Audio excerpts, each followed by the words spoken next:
Great. The broadcast is now starting. All attendees are in listen-only mode.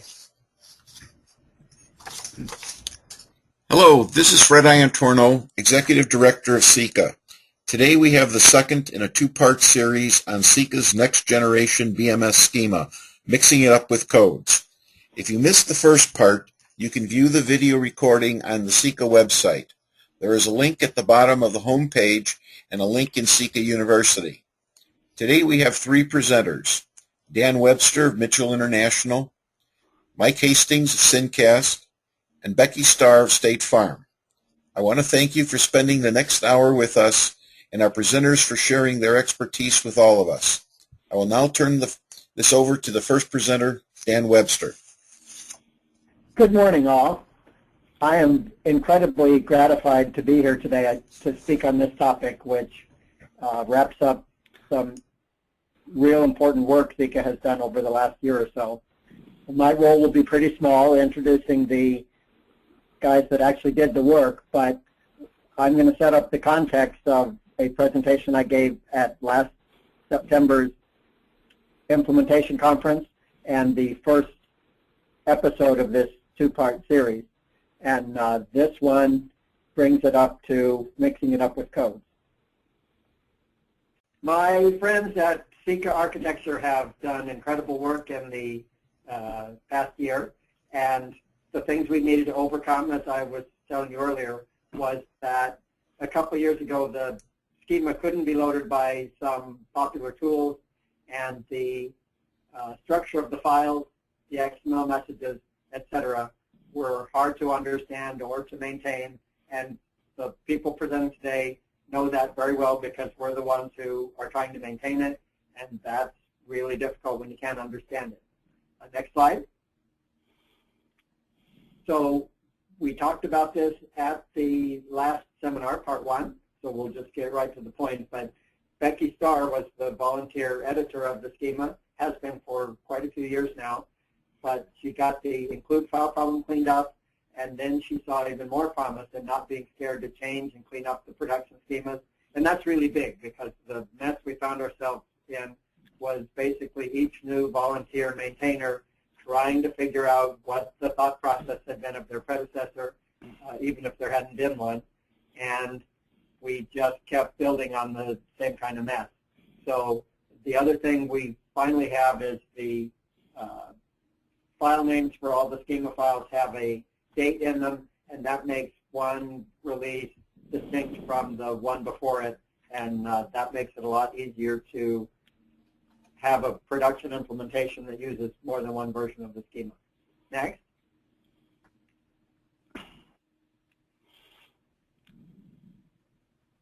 So I'll move very quickly through slides that I presented last time, but the idea of the common types craziness was the intent from way back in 2001 was to figure out the essential data types that were needed for the kind of things CIECA was doing. And examples include a indicator that's yes, no, or unknown, date, time, timestamp, pretty obvious, and phone number, which we spent a lot of time deciding on a phone number format, working it through, and now it's been in use for quite a while. Next. And then, once you've defined things like a phone number, a date, time, an indicator, you can quickly define them and not go into the details about what a date time looks like, what the local and country code and area code looks like in a phone number. You just use them. So this was the vision. But where we found ourselves last year was, Fred, that we fell into a convention where instead of naming the common types after their data attributes, in this case a string of characters that can be between 1 and 80 in length, we defined them by the elements that use them, and thus an example here shows 4 different common types that are specifically for a field and used only once. We're there, Fred. And had we done it the other way, what was envisioned is we would have a data type called character 80, and when you came to those ones you saw on the other screen, the company name, the color name, the authorization name, the team name, you reuse your one data type. So this is what we always wanted to do and what we're getting back to. So the analysis I did and presented at the last webinar was showing all the versions of the BMS schema that we've released since 2005, from 137 to 440, and showed that we grew the number of files each time for the purpose of growing the number of messages, and pretty impressive maintenance there, going from 12 messages up to 52, but that the number of simple types, stay there at the last one, Fred, that the number of simple types was growing even faster and worse than the number of messages we're trying to support. So, and the reason 277 is highlighted here is that Becky's work in the previous release was the first one that brought the number of simple types down even as the number of messages went up. So the news from next time, the release that we're contemplating for next week, Fred, is that we've gone down from 277 to 82 simple types. And you see in the graph there, it just drops off a cliff after December 11 to the June 12. It goes way down. And we've introduced a new element to this graph, which is enumerated types. And this is really exciting. So we went down in sheer number of simple types, while at the same time pursuing the long-sought goal of having the CIECA schema enforce the code list enumerations that CIECA spends so much of its time maintaining and agreeing upon. Next. So Michael and Becky will be presenting the details of this, but I'm going to introduce it with just a few more slides here. The summary of this cleanup was we developed schema guidelines to help future committees and editors understand the schema architecture. This is better than having each volunteer just figure out what their predecessors might have been thinking. We applied those guidelines, or should I say Becky did. We just QA'd them a couple times a year. And we applied those guidelines to stop growing the common types and start reducing them. There was more room for improvement. There still is, but we've got some exciting things to show you today. Fred? So the second thing I'm reprising by way of context is a presentation that I gave in St. Louis last September about adapting standards and extending the schema. Go ahead, Fred. And the idea was I presented something that Mitchell has done as a way of strictifying the BMS schema and having the XML schema itself be the mechanism whereby you could make sure you're using only CIECA codes and making deliberate extensions in agreement with your trading partner. Go ahead, Fred. And at the time, I was demonstrating 3 extensions that my employer has sought to use, and we're going to concentrate only on the second one here, converting code lists to XML enumerations. Next.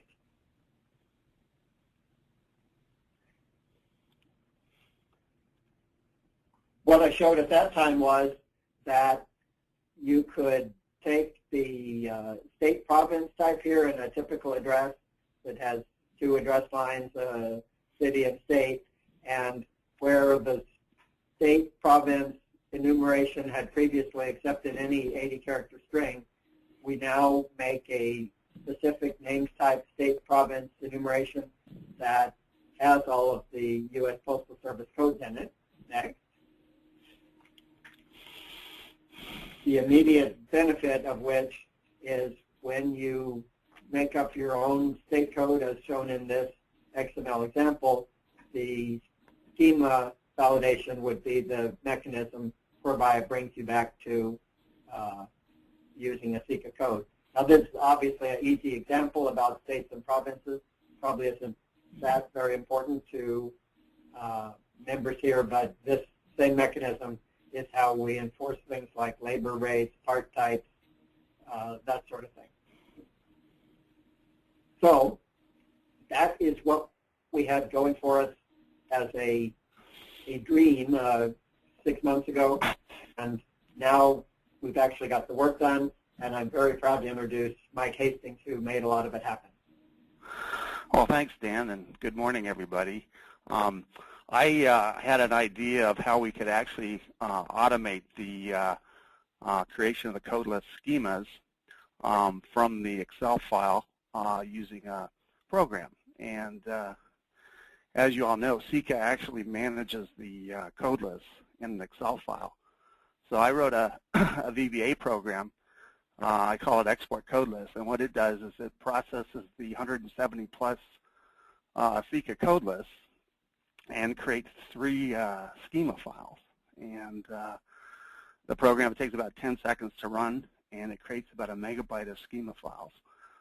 We actually create 3 files. One of them is called BMS Classic Codeless, and it's kind of the old style. It really doesn't put the codes into the schema, so you can use it just the way the old schemas used to work. And then we created an additional 2 schemas called the BMS Closed Codeless and the BMS Open Codeless, and they basically include the enumerated codes in the schema. And how do we implement this into the BMS schema? Fred, if you can bring up the next slide. The code lists that are produced by the program have references to some simple types that exist today, open enum and closed enum. So I had to add and include of the BMS simple types into these new schema files. And then to actually integrate these new schema, the codeless schemas, into the BMS, we had to add a couple of includes into the BMS common global types schemas. And for the classic codes, there was just 1 include. For the new codeless, or the new schema that has the codes, we actually had to include 2 schemas, the closed codeless and the open codeless schemas. Next slide. Basically, this shows you the output of the program, how it actually creates a simple type. You can see there's comments or annotation where we actually show the code and the description as you would see it in the Excel, our current Excel file. And then you can see below that we actually create an enumeration with all the codes. And the next thing I did is I actually took the new schema and created source code using the Microsoft tool XSD. And you can actually see here from that same schema simple type how it creates an enumeration in the code. And if we bring up the next slide, I have an example here. You can see some of the codes in the CIECA code list have spaces and kind of special characters, and you can see how when I created the code, it actually strips out the spaces, so it can pretty much handle any of the CIECA codes that we have today.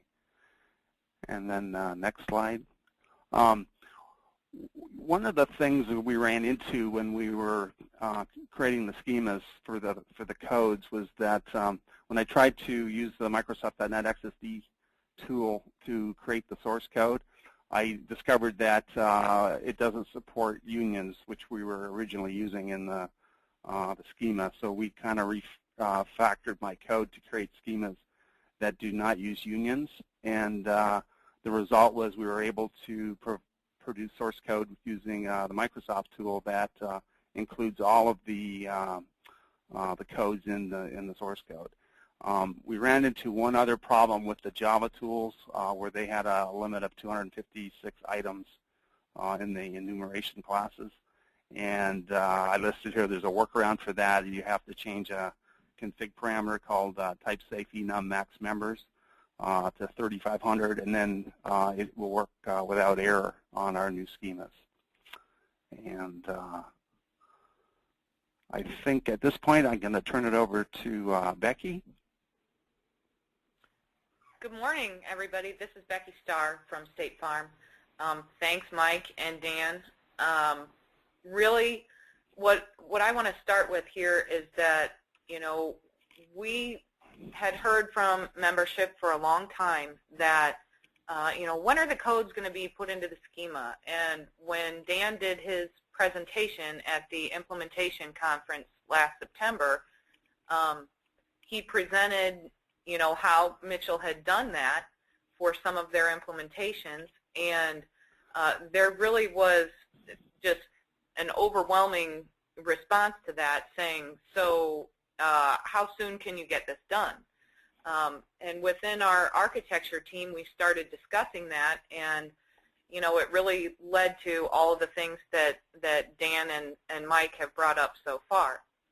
So we're finally at a point now where we do have the codes in the schema, and what we decided as an architecture team was that our BMS release package now will contain 2 folders, and one folder will be the BMS classic code schemas, and it will include all of your schemas like it typically did, plus the new one, the classic code schema that Mike just talked about. But the validation in there will be just as if it were your same old schemas. And then the other folder will be the BMS code extension schemas. That will have the 2 additional XSD files, the open code extension and the closed code extension schemas. And that one will actually do your code validation. We needed to come up with the new naming conventions because the schema include statements are different based on which set you want to use for validation. And instead of making suggestions to membership on here's your release package and these are the items that you need to edit in your XSD files in order to make that happen, we decided that the best course of action would be for us to include in the release the 2 different folders, so that really membership shouldn't have to do anything to either of these schemas at all if they so choose to not do the validation against the codes, or if they do. Really, that's the reason that we separated it into 2 different packages. We wanted to limit the amount of editing that anyone should ever have to do. And really, these schemas are all basically the same except for those include statements. And the hierarchy of the schemas, which if any of you saw my presentation at the CIECA implementation conference last September, you would know directly what those are. If you implemented the schemas, you'd know that. I'm going to show that next. But the hierarchy remains the same until you get down to that VMS Common Global Type schema, which Mike touched on in his slides. Next slide, Fred. So if you were at the implementation conference, you may recognize this. This is the beginning of my my presentation, the CIECA schemas from root to tip that I gave at the implementation conference. And really, just the goal of this is to familiarize everyone, if you aren't already, with what the hierarchy is. The CIECA schemas start out with the BMS root. That's the highest level XSD file within all your schemas. And then from that root, we then have a number of services. And as you can see, this has expanded significantly from what has, how this started in 2003. So we have a number of services now, and if you go to the next slide, within each service, then you see a number of messages, okay? And these messages really are what the business transaction that you are implementing. For instance, you know, one of the challenges that Dan touched on, if you could go back one more, Fred.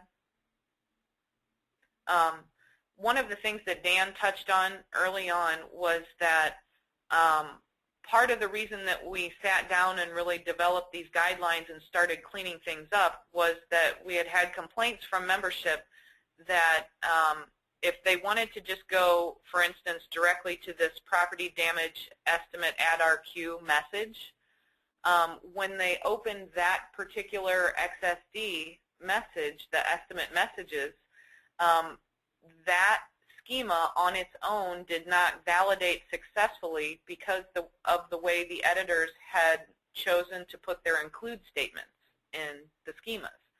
So that was one of the very first things that I cleaned up, was that each schema, each XSD file on its own within that VMS release package is going to validate successfully. So if you want to implement from root, you can open the BMS root file and validate every single thing on down. But if you want to just implement from a message structure, you can go directly to that type of message structure, like the estimate message or the assignment message, and you can implement from that point on down. So next slide, please. So once we get into the message itself, each message XSD file has an XS include statement for whatever type of message that is, their common types. So within the estimate common types, one of those complex types is history totals info type. That is something that is specific to only estimates. What we have decided as part of our architecture guidelines is that we maintain these individual common types XSD files until something needs to be used by another message. So let's say, for instance, the assignment message now wanted to use the history totals info type. What we would do at that point would be promote that particular aggregate and move it from the estimate common types to common global types. Next slide, please. So the question mark in this slide basically says, okay, here you've got your estimate common types. Your estimate common types are going to have the XS include for the common global types. So in that situation that I just described, our aggregate that we're moving from the estimate common types would move to common, but common is included in each one of these individual common types. So really, that was one of our recent changes also. Not every, it seemed like some editors had just wanted to dump everything into the BMS common global types, and other editors had created the specific common types XSD files for each message type. And we really decided to separate that and clean up those common global types because it was really getting out of control. Next slide, please. Okay, yeah. So now in the previous release in 2011 R2, the BMS common global type schema included the BMS simple types XSD. And now, as Mike mentioned before, it's going to include one or the other of those of his new schemas that he's generated using his VB code. Next slide, please. All right, so just some examples here so that you can see what we're talking about. Within the common global types classic code, so this would be performing the classic validation where it's not doing any validation against the codes. What we have is the common global types including the classic code list XSD. There's no validation of the codes being performed. However, for technical implementers' ease of use, what we have included is that annotation section. Okay, so you can see that we have the type name, additional rental charge type, closed enum type. That restriction base being closed enum is basically saying this is a narrow character up to 80 bytes long, but these are the expected values, but it's not actually going to do the validation. All right. I know just from being a technical implementer myself, I would rather go look at the schemas any day than have to open the BMS. And if I could hear you guys, I'm sure that some of you would probably be laughing, especially Charlie. But really,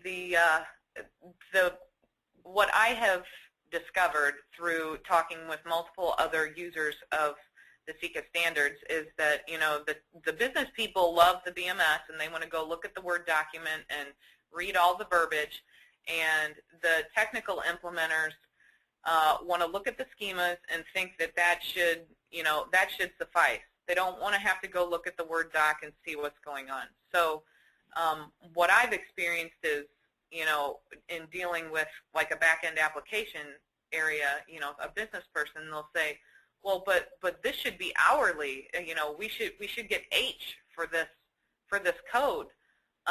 You know, that's the way it should come in. And I look at them and say, well, there's nothing here in the schema that's preventing them from sending, you know, Mickey Mouse instead. It really doesn't, you know, there's nothing preventing that. So, you know, if you wanted those specific types of validations, you were always going to have to build them in yourself prior to this release. Next slide, please.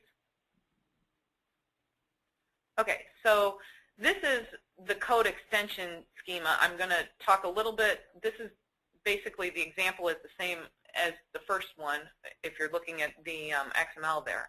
But within the common global types for the code extensions, as Mike mentioned before, we actually are including both the closed code list XSD and the open code list XSD. And I know everybody's thinking, okay, so an enum is an enum is an enum, closed, open, you know, we really, you know, what does that mean? Technically, there's no difference.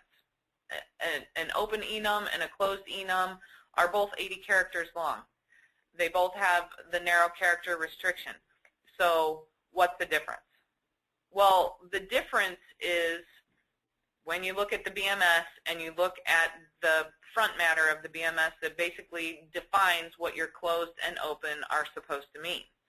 A closed enum for us means that that code list is set in stone. It really, you should never be deviating from there. And that's per the committee that developed the standard. So if I were on the rental committee and I had this additional rental charge type code, closed enum, that committee decided these are the only 6 values that should ever come in for this particular field. So that's what they consider closed. They don't want anybody to manipulate that. An open enum basically is, okay, we know that everybody and their brother has their own proprietary codes that go along with this particular data element. So, you know, these are the codes that we know we use already. So let's say we have, you know, 15 different companies who are participating in this committee, and those 15 companies all bring their own proprietary codes, and they get them put into the CIECA code list, get them published within a release. And so, you know, all of their codes, whether they're proprietary or not, get put into that release, but they realize, hey, we're going to implement this, but there may be plenty of other companies who wind up using this, and they'll have their own proprietary codes. So we're going to make this an open code list, which means that anyone who needs to can go ahead and extend that open enum schema to add their own proprietary codes. So just so everybody's aware, architecture specifically, we decided this, we intended for the only schema that you guys should ever need to edit to be the BMS open code list schema. Everything else really should be as is out of the release package and not need to be modified at all. So this example here, this is what it looked like on the previous screen. This is the classic example where we just have the annotation and the restriction base of closed enum, and then that closes your simple type element. If you go to the next screen, please, Fred.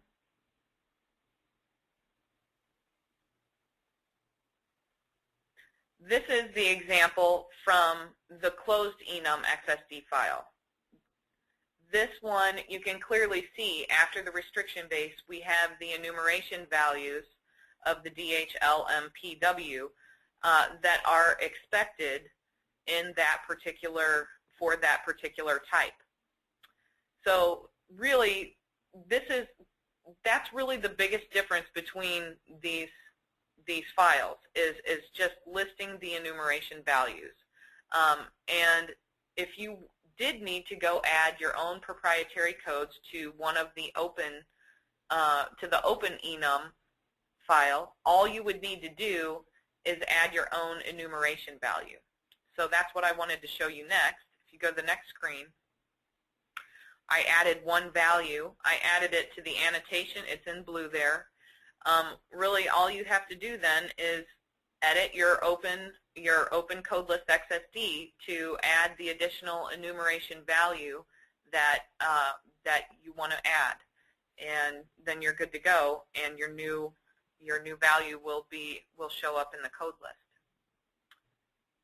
Next screen, please. So really, kind of to wrap up here, I have a couple of sample files that Fred's going to turn it over to me here for a second, and I want to show you. I want to show you just a couple of things here. The first thing I want to show, I'm going to make sure Fred and some of the other staff, can you see my screen just to make sure that we're good? Somebody say yes. Yeah. Okay, good. The first thing I wanted to show you kind of goes back to those little tables that Dan talked about in his slide. You can see I still have the note here just because I thought it's kind of cool. Before we started doing all of this editing and cleaning up of the simple types, the common global type schema had multiple simple type definitions in it. And as you can see now with this new release, there are zero. There are no simple types that are defined within the common global type schema at all. They really are only found here in our simple types. And just so that you can have kind of a glance of what these look like, the top part of this really are these are what our basic values, our basic simple types are that have been in there forever. The C for character, narrow character, Boolean, indicator, year, month, all your date time stuff, phone number, decimal, currency, integer, closed enum, open enum, and as you can see, there's no difference in these. They just have different names. That it really is that business distinction which is between closed and open that I described earlier, but technically there really is no difference. And then we get down a little bit farther. I'm sorry if I'm making you all seasick. But what I added here was this begin generic character types, okay? And so really all this is we have a generic type which strictly says now, okay, where we say that this is supposed to be a character field of 80 bytes or whatever, that validation truly is happening now, and it's happening with a generic simple type. So any place where you had something that was character 2, the type assigned to it now is type char2 from the simple type schema. And so this is separated into character types, decimal types, and integer types. So really that's just the basics on the simple type schema and the common global type schema. I still think it's really cool that there are no simple types in the common global types. It makes me happy every time I see that. Anyway, I'd like to go on now to a couple samples. The way I generated these, I just used XML-SPY to generate these, and I opened up BMS root and then did a generate sample file, sample XML file, and that's how I got these. So all of this is dummy data in here. But this is one of our new messages with this release, towing invoices. And the towing invoice sample file that I generated with root, as you can see right now, it is assigned to the classic code schema. If I go all the way up to the top, this is assigned to BMS root classic code, and then the date stamp XSD file in there. And if we click our little validate button, we see that it works. It is valid, which is super fabulous. We all love that. But now, if we go and assign the code extension schema to this sample file, which is BMS root code extension is the name of it, and I click OK, and I do this validation, I try this validation again, you'll see something really cool happen. Okay, first of all, let me move the window a little bit so everybody can see it. We get an error, all right, and it says that that value of blank is not allowed for ID code qualifier. And it explicitly tells us here the reason that it's not valid is it doesn't match any of our code values. And it shows us our whole list of code values there. So if we come to our sample XML file here, and I just type something in here, anything, I will get the whole list of every single code value that is in there. And as you can see, ID code qualifier is one that is a little bit unique in that it has, there are some codes in there that are very simple, like 2 capital letters, but then there are other codes in there like stock number, which have capital letters, lowercase letters, and a space. But as you can see, all of them will display there, and you can pick one.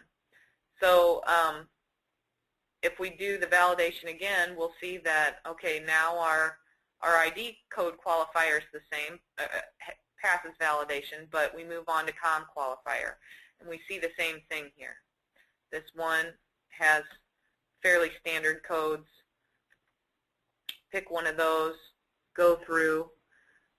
There are, and we'll get that multiple times. But if we go down here just a little bit farther, or if we want to open it up for any questions to people, we can come down and look at specific code values that anyone would want to look at.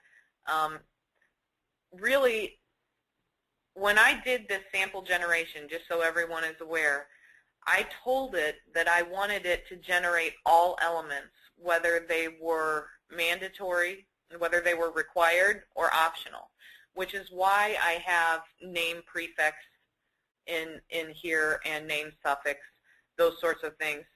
Under contact name, I think only one of those is actually required, but we've got that was intentional on my part, just so everyone knows. But you can see all of the different name prefixes we have in here, Brigadier General, just about anything you can imagine. But if there's any other, I'm trying to think if there's any other really unique codes that we'd like to look at some of them.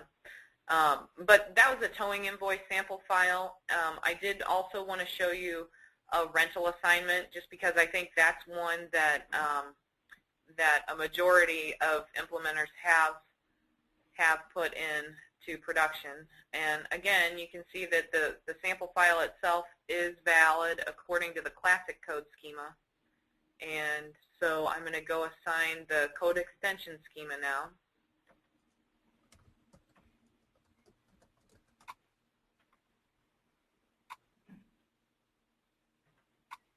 And we'll see the same thing happen as did with the towing invoice, that we don't have a valid VMS version type in here. Blank is not a valid value. So if we come here, let's just choose our new one, 4.5, which is what the release will be next week when it comes out. Vendor code is another good one. A lot of people might like to see what's in there. APU. Some of you might be on the line from these companies, which is super cool. We've got lots of different ones in here. But anyway, the way you would go about getting any of your codes added is to participate in a committee. If you have codes that you would like added, we certainly we do that twice a year with our releases. We add the codes, and then we release the new standard. And now that Mike's program is all set to generate the schemas each time we finalize a new Excel spreadsheet within architecture, you know, it's very easy for you to get your codes added to these schemas. So, you know, really you just need to let us know. And Yeah, Becky? Yep. This is Fred. There's also a maintenance request form that's on the website, so that if, you know, they can't participate directly, they can submit those requests through there. Just want to make sure everyone understood that too. Sorry for interrupting. Okay. No, that's great. Thank you, Fred. I appreciate that. But really, this concludes my portion of the presentation. I am definitely willing to, you know, entertain any questions if that's how we want to work this at this point. It looks like we have about 10 minutes left, and I'm not sure if Fred or Mike or Charlie or Dan have any other closing remarks they'd like to make, but this is really what we've worked hard on this past year, and we're pretty proud of it. And thank you for asking me to be a panelist today. I appreciate it, Fred and Charlie. You're welcome. Actually, I want to, you know, conclude this. I want to thank all three of our presenters, Dan, Mike, and Becky, for sharing this information with us. This was a great presentation, but I also want to thank them for being the chief architects of this major change and major improvement to the CIECA BMS standards. Within the next 7 days, this recording and the PDFs of these slides will be available on the CIECA website. This concludes the presentation, but if you do have some specific questions or any questions in general, how to join, a specific question about the schema, please email Charlie, Charley, at CIECA.com, and we'll forward those on to either of the three or to the architecture committee. Again, thank you for your time today, and have a great week. Bye now. Bye-bye. Thank you all. Appreciate Bye. it. Bye. Thank you. Thanks. Great work, guys. Great work. Great work. Great work. Thank you. Thanks. Thanks.